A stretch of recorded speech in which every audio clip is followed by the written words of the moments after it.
Hello and welcome back to Chapter 6 of the MedSkippers project, webinar series on environmental impact reduction for professional skippers in the Mediterranean nautical sector, co-funded by the European Union's Maritime and Fisheries Fund. I am Luis Lozano from Dalula Marine, a small company in Spain specialized in sustainable blue economy. In this chapter, we will list ways to minimize environmental impact during charter operations when you are sailing or anchoring. As in other chapters, we will avoid excessive technical details.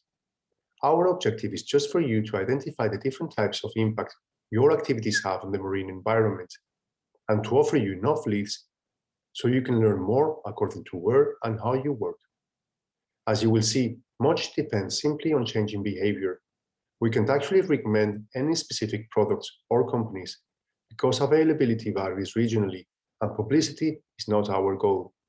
Our objective is for you to discover what you should look for and then to learn more on your own according to your needs and interests, talking with other professionals, local suppliers, or on the web.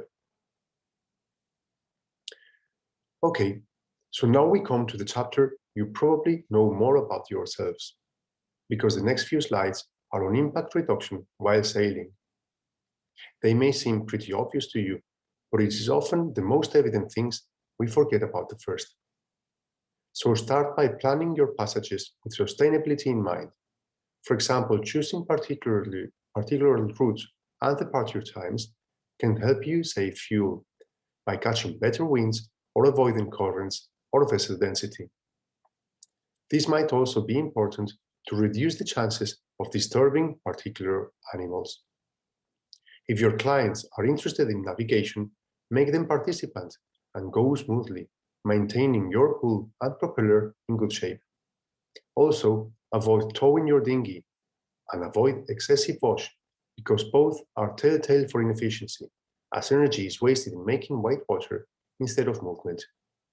If you are powerboating close to the shore or inland, excessive wash will also cause wave erosion, turbidity, and still more unnecessary underwater noise, which has been proven not only to scare larger animals away, but also to prevent larvae and juvenile fish to find and move into their nursery habitats. Another thing that is quite evident, but is surprisingly underused, if you have a sailboat, most important of all, use your sails. Share the bliss and avoid pollution, noise, and stress. And when you decide to use your engine, find the most efficient regime. Reducing power just a little from full throttle can save up to 20% in fuel. So install a fuel flow meter, which you can find for as little as €50, and learn how to adjust your revolutions per minute for maximum efficiency. Also remember MARPOL, the international regulation to reduce pollution from shipping. Don't throw any plastics or garbage, and never discharge any wastewater within 12 miles from shore. If you spot whales or sea turtles, respect them and any other wildlife, and don't try to approach them.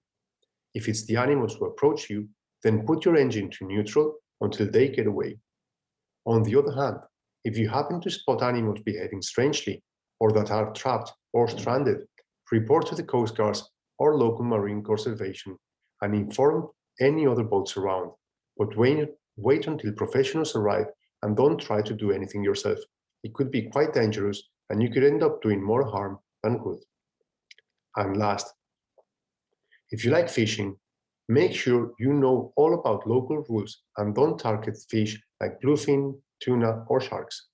With your clients, as an exciting and instructive challenge, you could actually try to fish out floating leader instead. If you spot some and you can do it safely, organize a sort of man overboard drill. Or engage them to discover how much floating microplastics there are by towing a do-it-yourself plankton net and sorting out any catch with them. As a summary, always explain your clients how planning can help to save fuel. A fuel flow meter will allow you to contrast your revolutions against speed and consumption. Always avoid excessive wash and speed. And remember that the best thing you can do is always to use your sails. If you come across floating litter, you can safely remove with your boat hook. You could maybe turn this into an exciting man overboard challenge for your clients. When fishing, only target species your clients will eat later, or release your catch alive back into the sea. Another interesting activity is for you to fish for microplastics using a do-it-yourself plankton net. Usually, sailing in the Mediterranean gets you to wonderful places. And in general, it is here, when you anchor and land on pristine coves, that you and your clients can have a more visible impact on coastal ecosystems. So before talking about what you can do and should not do while anchoring, let me first revisit the slide from chapter 3 about basic coastal ecology, in order to recognize the most vulnerable Mediterranean habitats. Remember that coastal ecosystems that are in good condition are usually out of the reach for most people, and that's precisely where nautical tourists like to go. Out of these, the most important ones you should learn the most about and always respect both you and your clients are sand-fixing plants in coastal dunes and low forests, the algal corniche, and underwater seagrass meadows. To start with, and always do your best to protect seagrass by always setting anchor well away from Posidonia and using mooring buoys instead when these are available. You can download apps that help you find and book them in many places now. Sorry.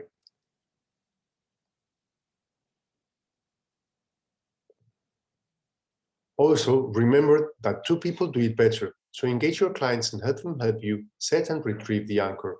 Upon leaving, move the boat to the position directly above the anchor and only then lift it up.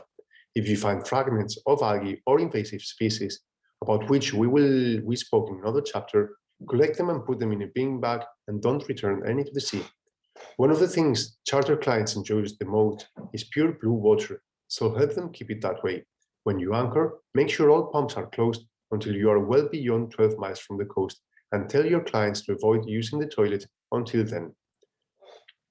Actually, do inform them long in advance so they may have time to adapt their biorhythms discreetly and not use the beach either.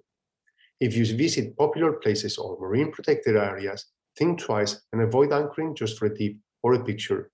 Although just for a short while, the process of arriving, anchoring, and sailing away shortly after is repeated by dozens of boats every day, and this can have a great impact. So take it easy and reflect whether everybody needs to go to the same places every time. Remember to leave nothing behind. When you land in remote places, take all your waste back to the boat with you, even if there may be waste containers there. Many small destinations don't have the capacity to empty them as often as required, and your boat is probably much better equipped. In the summer, this can be a very nasty problem, affecting local people and animals and having the wind blowing much garbage back into the sea or surrounding fields. If this happens, consider helping to clean up the places you love and to fight against marine litter.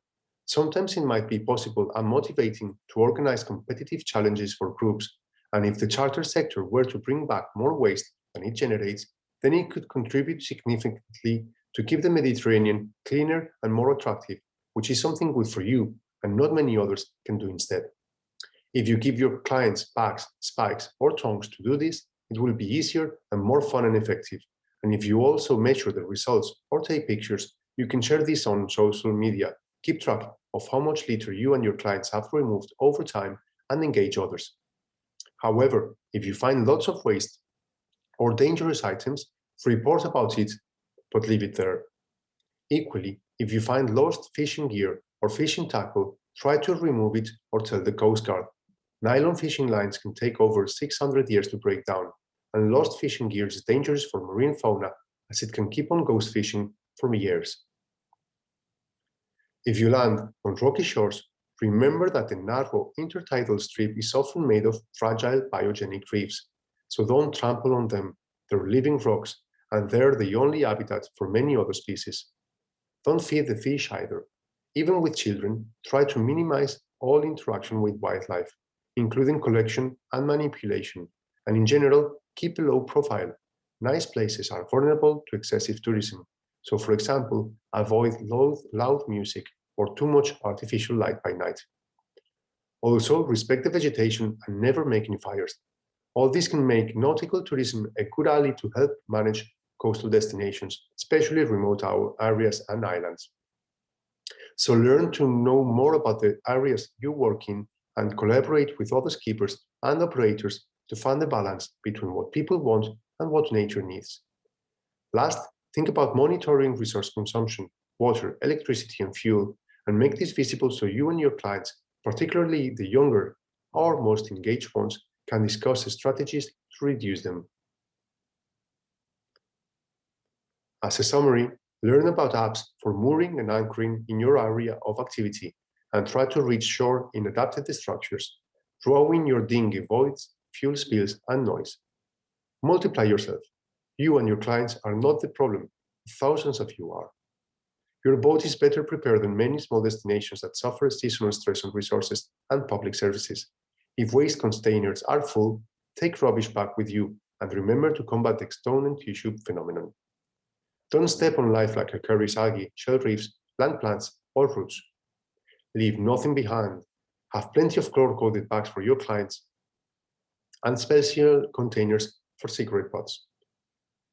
Collaborative or competitive challenges to remove marine litter and sharing on social media can be a great way to engage your clients further in a very fun way.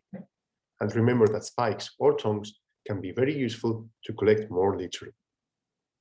And that's it. Thank you for watching. As professional skippers, remember it's in your hands to keep the Mediterranean at least as beautiful as it was today. We hope you have found this short webinar worthwhile and useful to actively engage more in protecting the Mediterranean as a professional.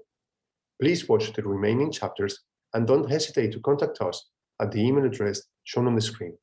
Thank you and goodbye.